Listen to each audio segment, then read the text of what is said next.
Every single guy grows up with high aspirations and ambitions to build the absolute perfect man cave. Sure, we like the wife and kids and all, but let's be honest. Where do we go to get away from it all? The man cave. A man cave is an almost sacred place that gives you back the freedom you once had. A man cave is essentially a glorified porcelain throne that men can escape to with more stuff to play with. It can be a place to prove you're the manliest man alive. That being said, man caves can go a little overboard, costing thousands and thousands of dollars. Well, this guy needed a man cave to get away from it all, but was on a budget. You'd be amazed what he does with a mere 170 bucks and some pallets. It started out as a tiny storage room with absolutely nothing in it. Not the place you'd want to hang out.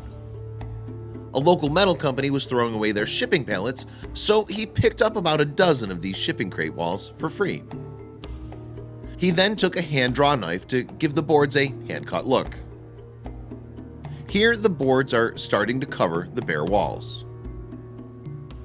They have a rough finish on them, mimicking an old cabin.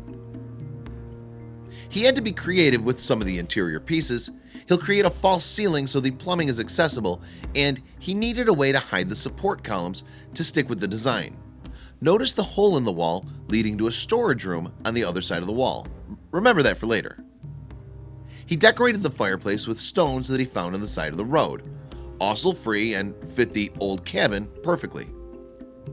He did a center beam for the false ceiling to rest on. This is one of the few pieces of wood he purchased. He then aged and stained it for a rustic look. He made this end table to store all of his knickknacks and collectibles. He calls it his table of contents. The floorboards are the same wood used for the walls.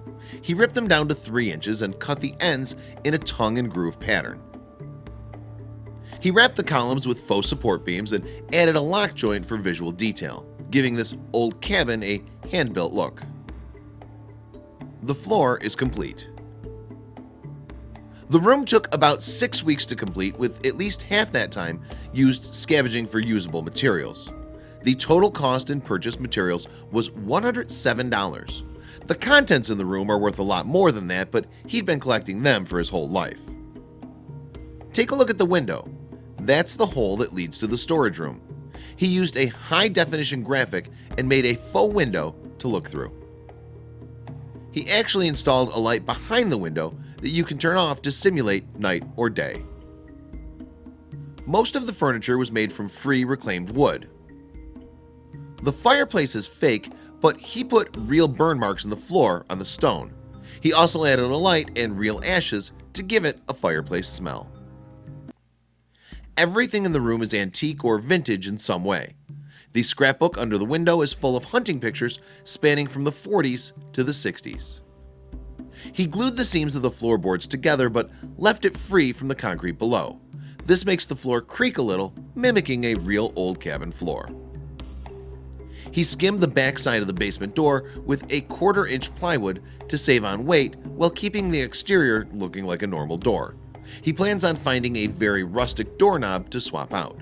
The light switches are actually spent .357 Magnum cartridges.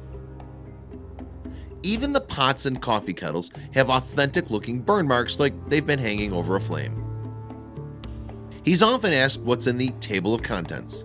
Simply a bunch of knickknacks that don't fit the hunting theme, but he still loves to play with. He keeps them out of sight but accessible. The thing I love most about this man cave, besides the fact that it only cost 107 bucks, is that it's not your typical modern bar look. He went for an old rustic cabin on a river, and it's something we don't see very often. This looks like a place I would love to unwind and relax in. A place to get away from it all and take in the smells and views of the mountains. You'll probably have to use your imagination a little for that last bit, but that's part of the fun.